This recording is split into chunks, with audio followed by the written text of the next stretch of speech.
Good evening, everybody. And it's day 7 of the 10-day program. And I call this Back to School for Patients. Because I'm going to teach you some things you may know, and I'm going to teach you some things you don't know. And if you know them, it'll just reinstill that what you do know. So I want you to make sure you listen closely. I will send the recording out in the morning. We'll take questions after the program is over. I'll turn the recording off and get you back on. All right. So first of all, we're going to do a little review of supplements. We're going to review the foods on the program, and we're going to talk about what macros are and what your low carbohydrate, high fat diets are. So we will get everybody rocking and rolling on this because I want you to see how important it is. And that's why I include this in the not only the blood sugar program, but the inflammation program as well as the detox program, because I think it's important to start making some dietary changes to make your program here work for you after the program's over. So if you're doing the blood sugar supplement schedule, nothing changes. If you're doing the supplement shake, the Veggie Pro is what most of you are doing. You're going to do 4 scoops per shake, up to 3 shakes a day. If you only do 1 shake, that's fine. If you do 2 shakes, that's fine. If you do 3 shakes, that's fine. Whatever works best for you. By now, you're kind of feeling where you don't need to eat as much. You know that you're not going to die and you have enough food to eat. So, as you need for the shakes. I usually recommend to start your day with a breakfast shake because that gives you a good shot of protein with very low sugar. So you'll continue with the SP Cleanse, the 5 capsules 3 times a day, the Diaplex, 5 capsules 3 times a day, and the Gymnema, which is 2 tablets in the morning and 1 tablet in the afternoon and 1 for dinner. Remember, the Diaplex helps to manage that blood sugar. The Gymnema helps to make sure you have takes your sweet tooth away, so to speak. And if you're on the inflammation program, same thing with the shakes. If you're doing the SP Complete or the Veggie Pro Complete, either the chocolate or vanilla, it's 4 scoops per shake. You're doing 5 SP Cleanse 3 times a day. You're doing 1 Boswellia 3 times a day. You're doing 3 Cyruta Plus 3 times a day, and the black currant seed oil 2 pearls a day. So the food list doesn't change. When we do the 21-day, it does change. So we like to be able to see the vegetables and everything stay the same. On the 21-day, we limit your protein to begin with, and then we make sure we have enough protein after the 11th day. It just gives your body a chance to clean out. But on this program, still stay with the same vegetables, half a cup. Your target is 13 to 15 servings a day. And if you're hungry after that, we need to talk. Starchy vegetables, we're going to still limit those to half a cup, limit 1 serving per day. Why? Because starchy vegetables are higher in sugar. So we're trying to get your body so not addicted to sugar. And this is one of the ways we do that. Your fruit, if you're going to use fruit, I'd rather you just use it in the shakes and limit it to your berries. Remember, bananas are very high in sugar, as well as some of your other fruits. So you're better off doing like a blueberry, strawberry, blackberry, or raspberry. Any of the berries are low in the glycemic index, meaning low in sugar, but really high in fiber, and especially blueberries. We know that they're just awesome for us. Now, next year in March, when the blueberries come out again, I'll let you know. So be sure to order. Protein, serving sizes, 3 ounces, and you have 2 to 3 servings per day. Remember, serving 3 ounces about the size of your palm. Your miscellaneous serving size is your oils and everything. That's 2 teaspoons, 3 to 4 servings per day on that. And then your beverages, I am allowing you to have coffee as long as you're using something like organic whipping cream or you're making a bulletproof coffee. You can have green tea or spring water, mineral water. I do a LaCroix, just a bubbly water. So you're welcome to do a busy water or a fuzzy water, as we call it at home. And once again, your choices by now, you should kind of have it down into a routine, make a couple things. We kind of do extra food at dinner time, so we have it for lunch the next day. So, utilize that. You don't have to do, any certain order of things. I recommend to always start your day with protein, because protein keeps your blood sugar lower, but it keeps you satiated. And make sure you're including those good oils. So your good oils, your avocados, your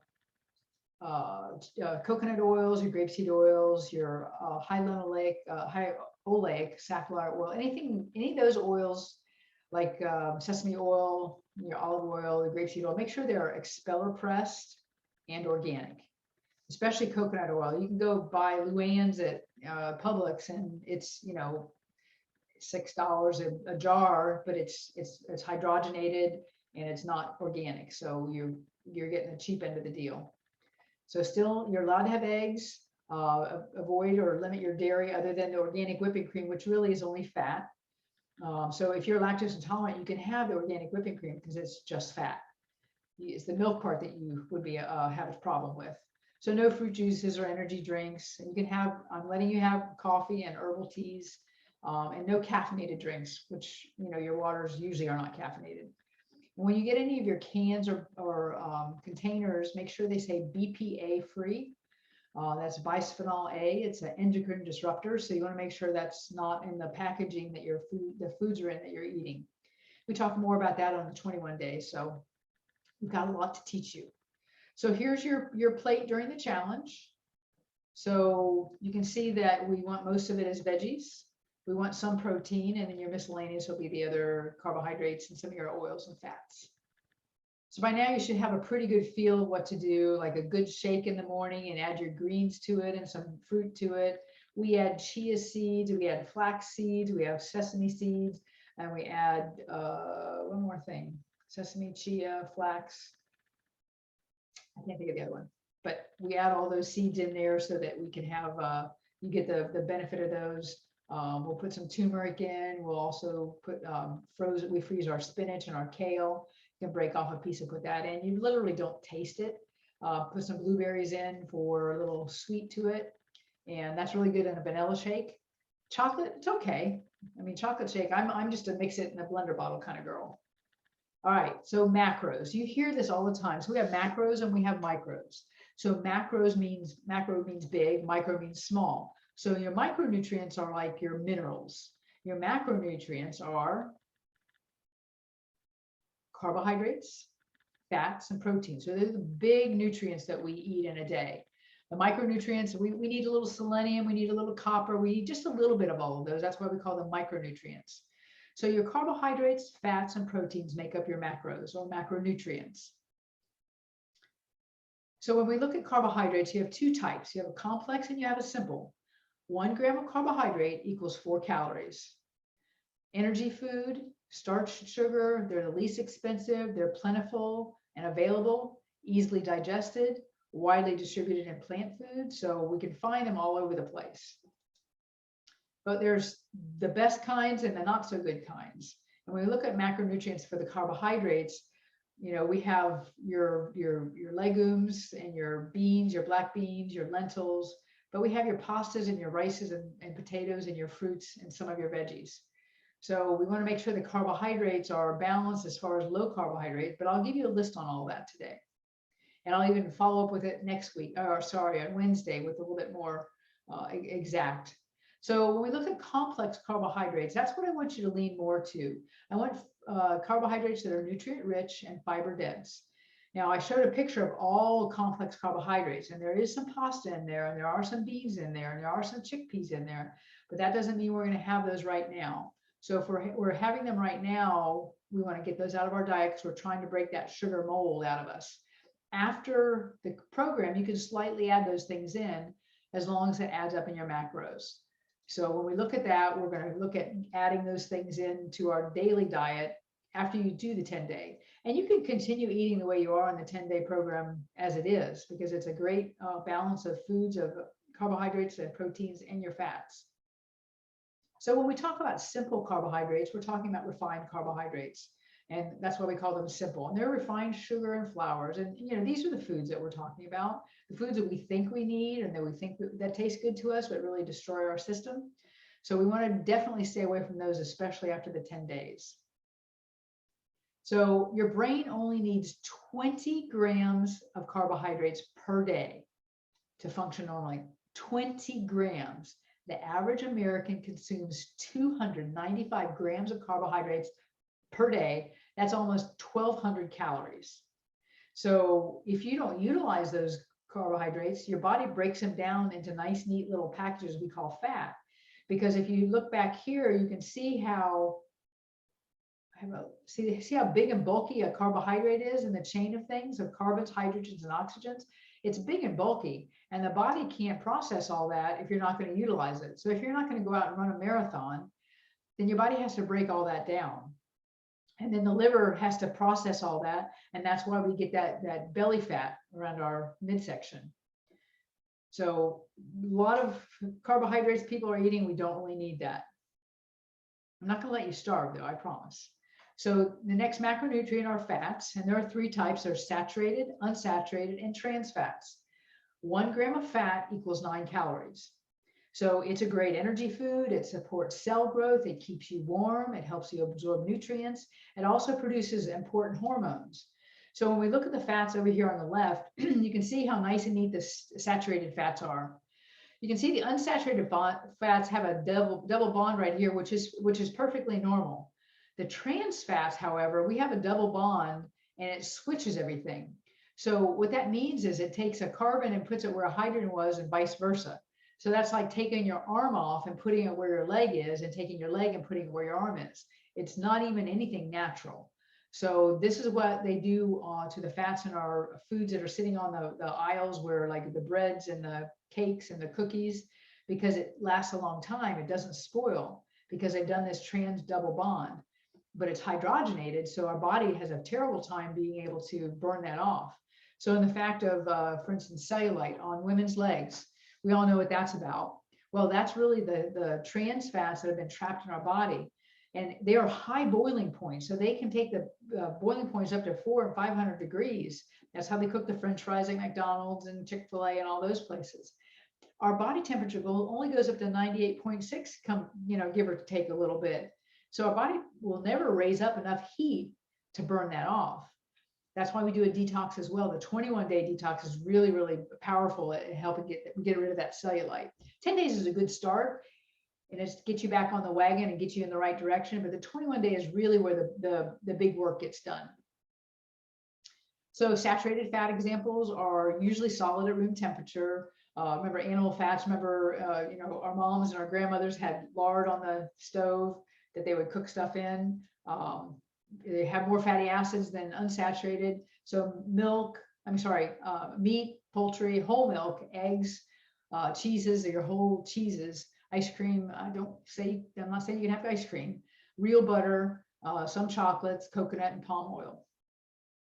Your unsaturated fats are more of your nut and fish sources. Also, there's avocados. So avocados are good. Your extra virgin olive oil, all your nuts, walnuts, pecans, cashews. I'm a big macadamia nut fan. Your pumpkin seeds, a lot of those, your salmon, all are really good in your unsaturated fat.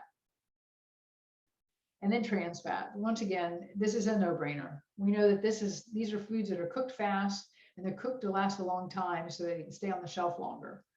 One of my colleagues from when I went to high school, he teaches physical education, and he still has, I'll see if I can get him to send me the picture.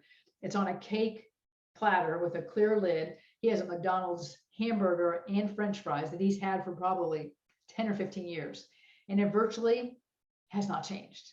So when it's not virtually changing, what do you think it's doing to the inside? And I always say, you are what you eat. So are you a donut? Are you an Egg McMuffin? I hope not. Now we go on to proteins. That's our third macronutrient. There are 2 types. They're plant-based and animal-based. 1 gram of protein equals 4 calories.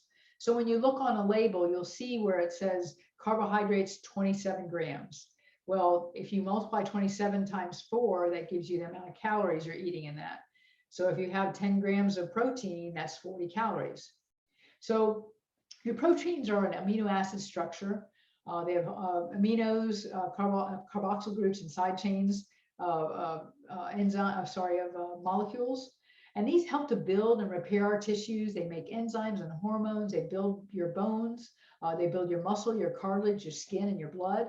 And they're also components of every single cell. So we can stay plant-based, but we have to have a little bit of animal protein in our diet. And I'll show you what that means. So here's some protein examples. Now you can get protein out of black beans and lentils, but you're also going to get a lot of carbohydrates. So you want to be careful with that. So for me, I use like the Veggie Pro Shake, which gives me my plant-based protein out of sesame seeds, pumpkin seeds, and yellow peas. So I get the vegetable protein out of that with all the heavy calories from eating the actual either lentil or the seeds. But doesn't say, I'm not saying you can't have them. I'm just saying that we have to modify them when you do add them into your diet. So your nuts, your fish, your chickens, your cheeses, your creams, your eggs, all those are really good examples of proteins. These are considered incomplete proteins. Any of your nuts, anything over here, and your fish, your eggs, and your cream would be considered, or this is probably a yogurt, are considered complete proteins. And this is what that means. So we need about 8 essential amino acids. 9 technically, but your body really needs 8. So we have essential amino acids, ones we need. We have non-essential amino acids.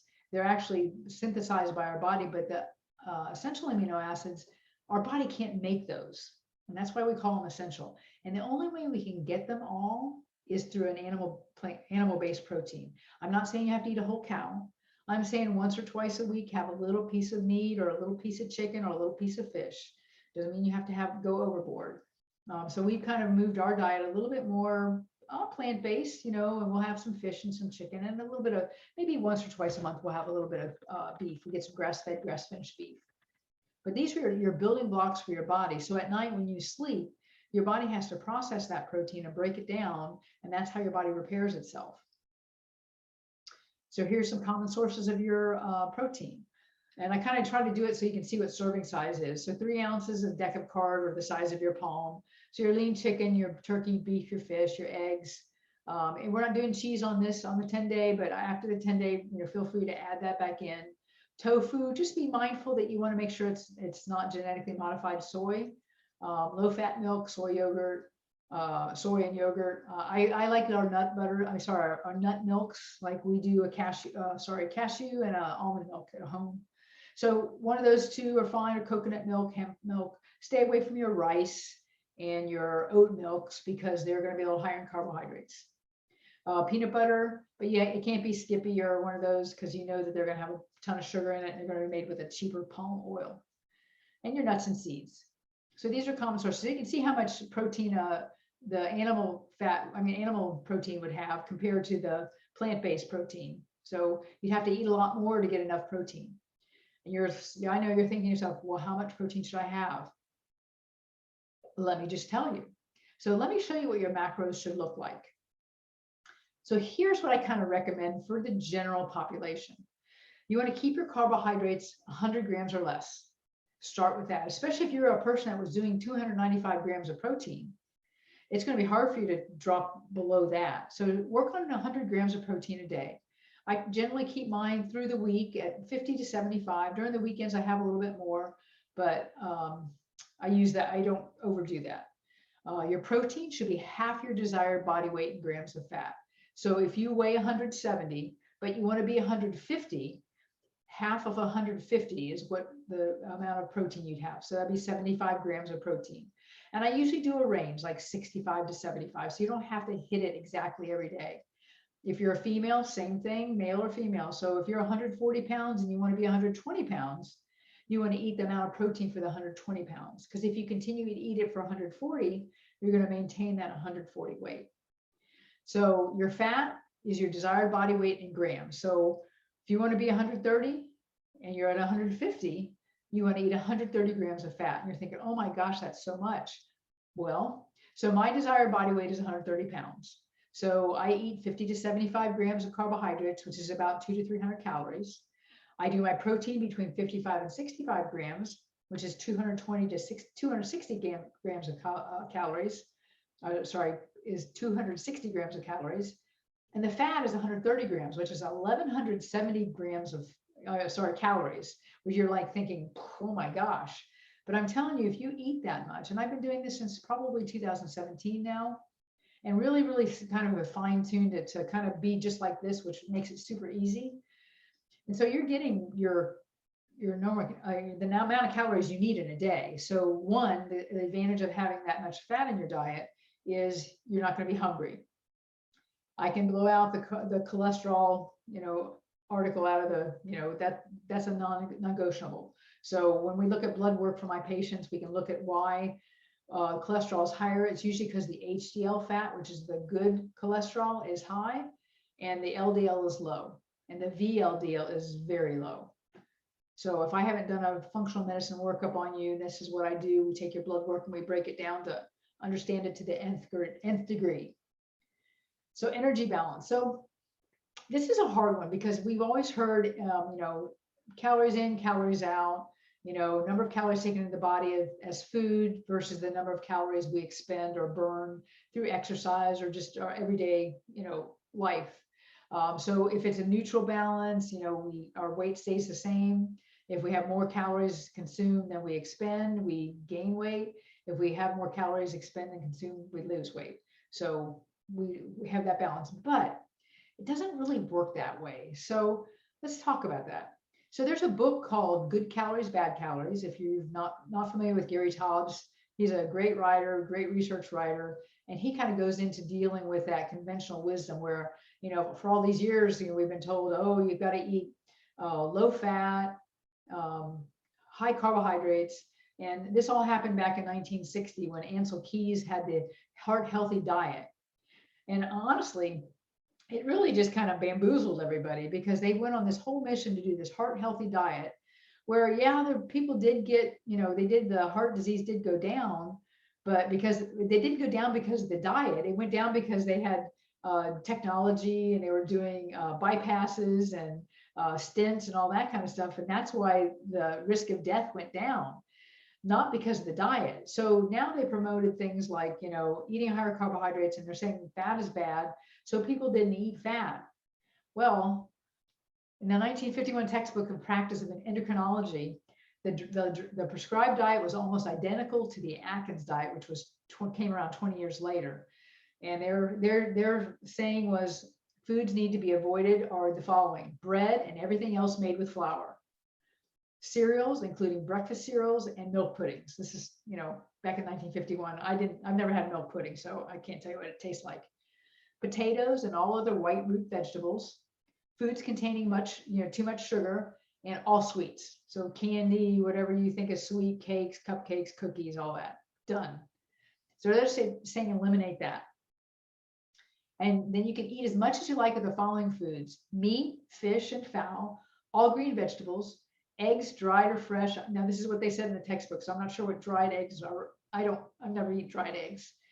Cheese and fruit if unsweetened, except bananas and grapes, because those are the two highest in sugars. So if those are the fruits you crave, that's already indicating you've got a sugar issue. So here's how this started. So back in the 1980s, this is still building from the 60s and 70s, the Ansel Keys heart healthy diet. So the 1980s, the Surgeon General released this report on nutrition and health, and they began to create the palatable non-fat substitutes. They're saying low fat or no fat or non-fat, and you can have carbohydrates.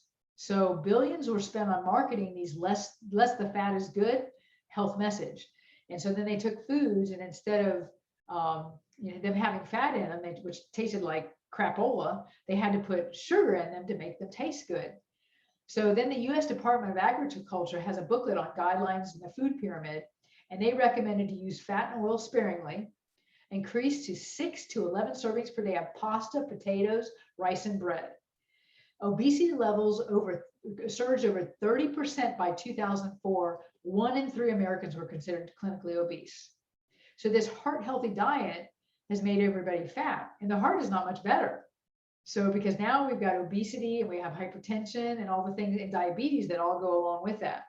So I tell you these things because you don't know where to go to find this information. The Good Calories, Bad Calories, this book by Gary Taubes, very, very good. He's written a couple other ones, but that's a really good book to start with. So he's explaining to you why, if you eat a slice of bread, which is, however many calories, 120 calories, but it's probably, 27 grams of carbohydrates, and you eat, 20 stalks of celery, which is about 120 calories, but there's no carbohydrates in it. I mean, very little, it's a different food. Your body's going to burn it a different way. So back in, 40, 50 years ago now, they were saying this. So it's all coming back around full circle. They're like, oh yeah, maybe we made a mistake with all that. So here's the food pyramid. This is what they, comes from the agriculture department, very few fats and sweets, eat less of those, but eat all these things down here, all your grains, all your cornflakes, your rices, your waffles, your pasta, your oatmeal, your crackers, 6 servings of these for energy. Only 2 servings of fruit, 3 servings of vegetables, milk 3 to 4 servings, your meats, beans, and nuts, only 2 servings, and then sparingly for your fats and sweets. Well, we realize now that that is incredibly incorrect. And most of this is from the Department of Agriculture, who subsidizes all these corn and wheat farmers. So that's just the truth. I can't tell you it any other way. So I thought I would give you the Halloween food pyramid. So when you break this one down, the top part are sweets, the middle part is candy, and the last part is sugar. So, and if you look over here, Halloween candy corn. So the ingredients, and they always, when they put a label down, they always put the biggest, the greatest amount of ingredient first. So the largest amount of ingredient in here is sugar. The next one is corn syrup, which is sugar, and then confectioner's glaze, which is sugar again. Toss a little salt in there, and then dextrose, which is sugar, gelatin, sesame oil, artificial flavor, honey, which is sugar, yellow dye 6, yellow dye 5, and red dye 3. So when we look at the label here, you can see that 19 pieces. So that's 19 of the candy corn is 140 calories, no fat, no protein, but we have 35 grams of carbohydrates, and 28 grams of that is added sugar. So if I'm telling you less than 100 grams and you had 19 pieces of these, that's almost your full 100 grams of 35 grams of carbohydrates toward your whole 100 calories or grams a day. So here's what this looks like. So if you only ate a diet of candy corn, here's what would happen. Scurvy, you get bleeding gums and anemia. Your skeleton would become brittle. You get actually holes in your bones. Your eyes would bleed. So the whites of your eyeballs would be bloodshot or red. You'd either be delirious or depressed.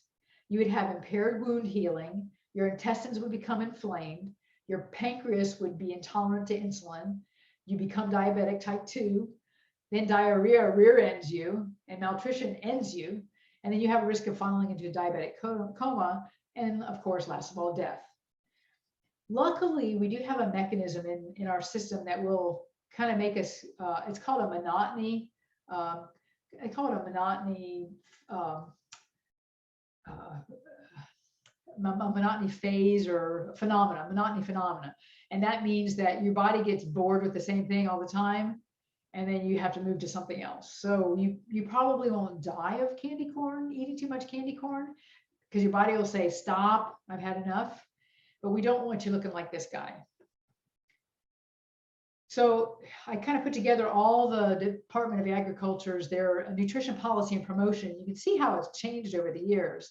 I mean, from 1943 to 1979 to 56. And I mean, it just kind of goes on and on. 2011, there's still, look at all the grains in here. And this is choosemyplate.gov. This is nothing new. So this is my personal pyramid I suggest to you.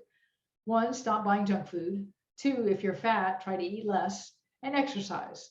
Simple. And when I talk about if you're fat, try to eat less, I'm talking about less carbohydrates.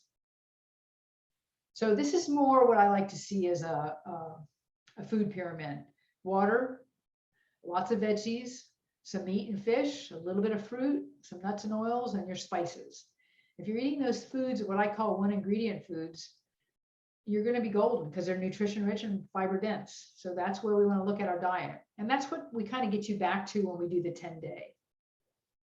So when we talk about diet, there's no one size fits all for nutrition program. The guidelines I gave you for the macros are guidelines. I tweak patients, I personalize things when I do a functional medicine program. So, but this gives you a pretty global, and you're not going to go wrong doing your macros that way. And you'll lose weight. you lose fat, which is more important. Because losing weight, there's two different things.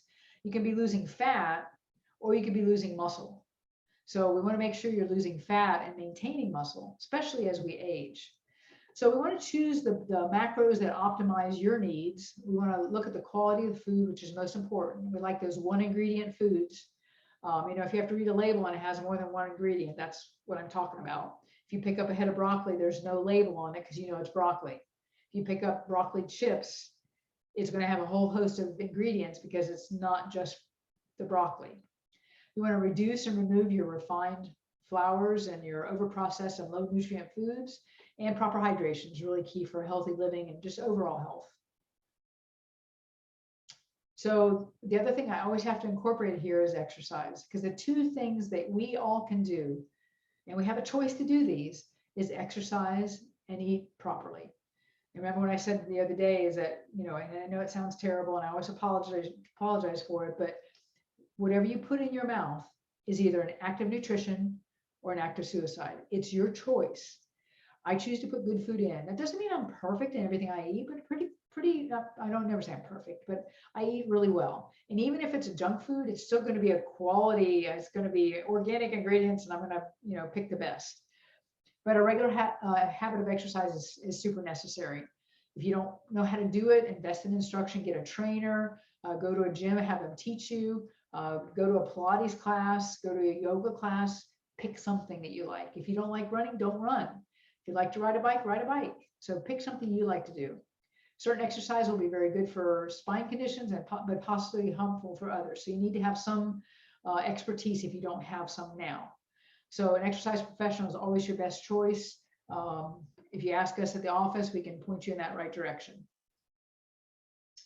So I call exercise a miracle drug because you take it often, you'll live a longer, healthier life, lower medical costs, better sleep, productive work days. You have mood enhancement, decreased risk of almost any chronic disease, better than any pill you can buy on the market. It works for everyone, few or no side effects. Every dose is 100% effective, even small ones. It's the most powerful and readily available drug, and it's free. It costs you nothing to walk down the street. Maybe if you want to buy a newer pair of shoes or you buy a fancy bike, I get that, but you don't need that. So let's go on to what the macros are and how we kind of apply that to a ketogenic diet. So here's where we are with ketogenic diet. You can have butter. So this is amazing. So ketogenics have very similar biological outcomes of caloric restriction and intermittent fasting. So we really don't want you restricting calories. We can have you intermittent fast because there's some health benefits from that. But yes, you can have butter, real butter, just make sure it's grass-fed, grass-finished. We use Vital Farms. It looks like it has a cow on it. It's a black and white box. The sea salted one is what we use because we don't really eat anything that's processed, so there's not any salt in it. So we always feel free to salt. So this would be a great breakfast with an egg over some sauteed spinach and a piece of salmon.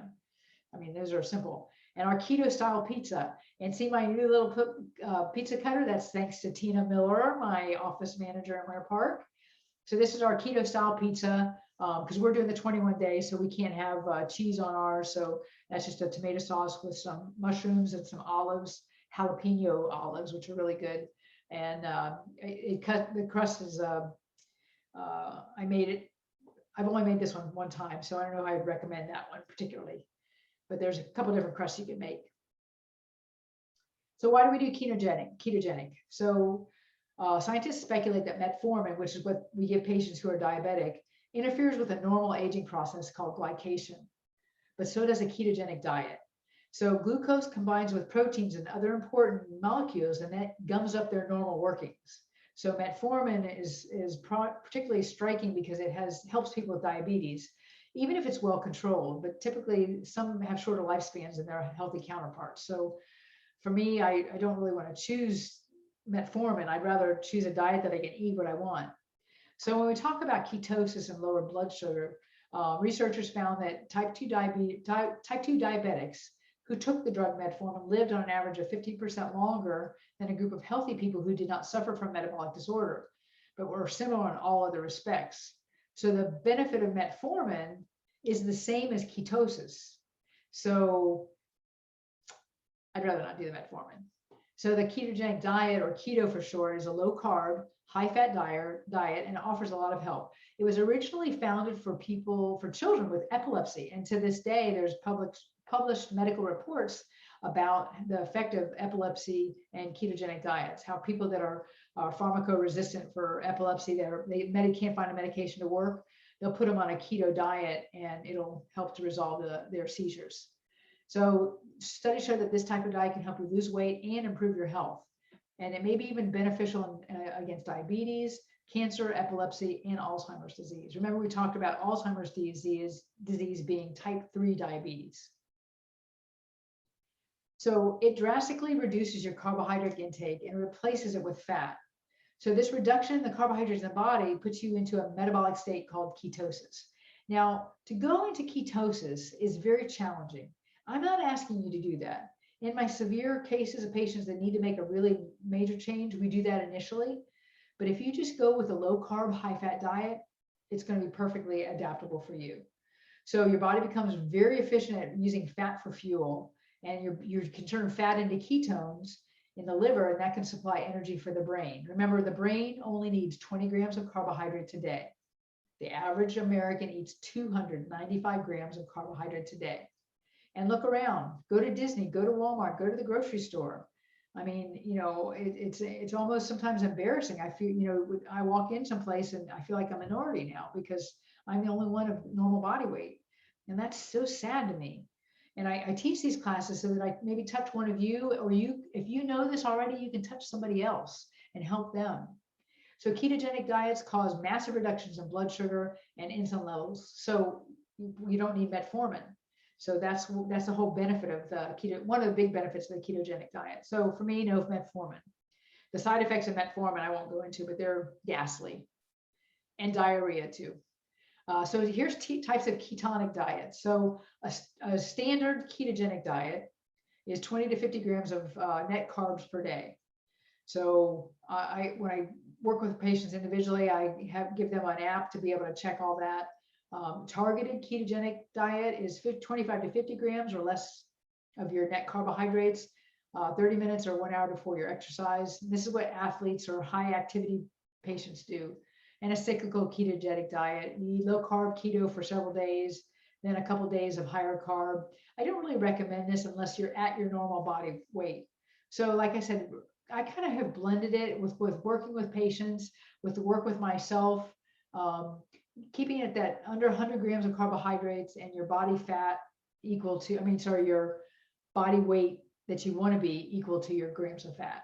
So for instance, I want to be 130, so I keep my grams of fat at about 130.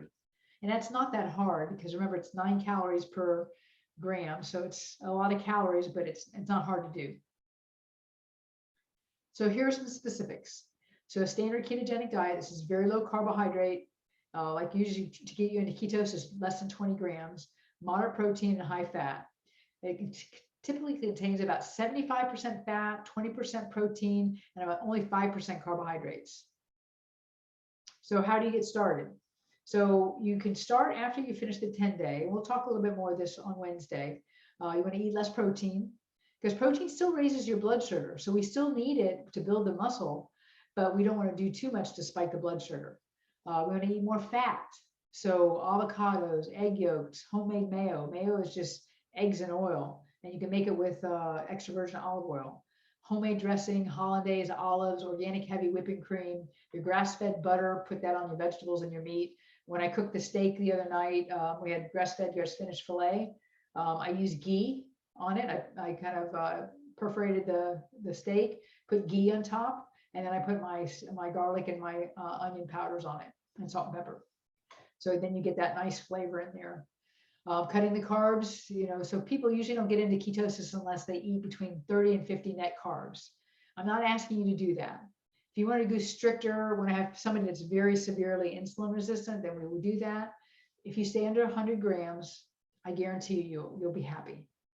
So don't freak out when you're making your portions too big, because most likely you'll exceed your protein requirements, but you won't do that all the time. Sometimes I find I have to work to get mine. And if you don't get there, don't worry about it.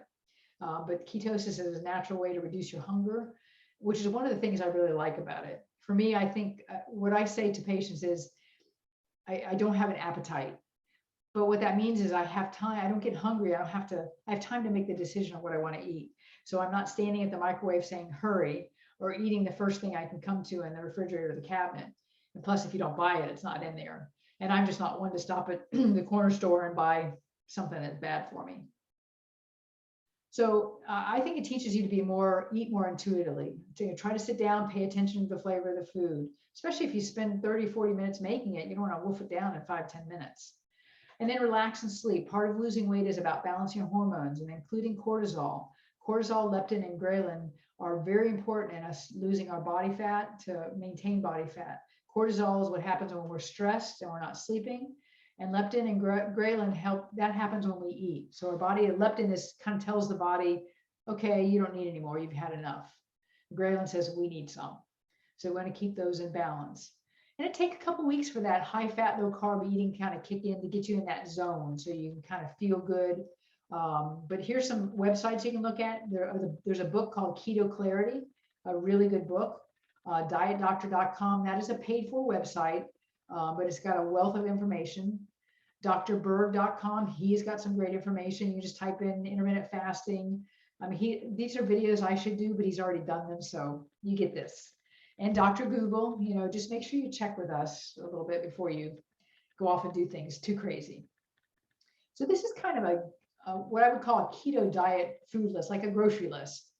So for me, like if you're going to get bacon, get really good bacon, not the sodium nitrate saturated bacon. Same with your sausages. They're out there. So be mindful when you get those kind of things. So these are things that we're going to think about after the 10-day. But all of this is really doable. I mean, macadamia nut, which is the most expensive nut, of course, that's my favorite nut. I go through a canister of that once, sometimes twice a week, because that's kind of my in-between food. I get a little protein and I get my fat from it. And it's very low in carbohydrate. So your dairy, the only thing that's not on here is I'm going to redo a list like this with more what I want. I put my nut milks on there. And you could do a whole milk. But there's so much, there's a whole story about milk. So I don't want to bore you with that. But stick with your nut milks, your almond milk, cashew milk, coconut milk, hemp milk, flaxseed milk. There's all different types you can try. So when we go into that ketosis or ketogenic type diet, we look at trying to get, certain things in that we may not be eating. Beets are great for nitric oxide, building the nitric oxide, which is supportive when we're in a ketogenic diet. Choline, some kind of kidney store support, your minerals, creatine and whey. All those things are really important to be able to support kidneys and support yourself on the ketogenic type diet. So I like to say I'm not old. I've just been young for a very long time. And those who think they have no time for healthy eating will sooner or later have to find time for illness. So I know that's a lot of information. I will send the recording out in the morning. Our finale will be this Wednesday, October 20th at 6:30 p.m. on Zoom. I'll send that link to you Wednesday morning. Tomorrow morning, I'll send you the replay of this because I know there are things in there that you may have questions about. And we'll talk about those. And if any questions come up, just write them down and we'll go through them and I'll include them in my next presentation. All right, we'll see you Wednesday night.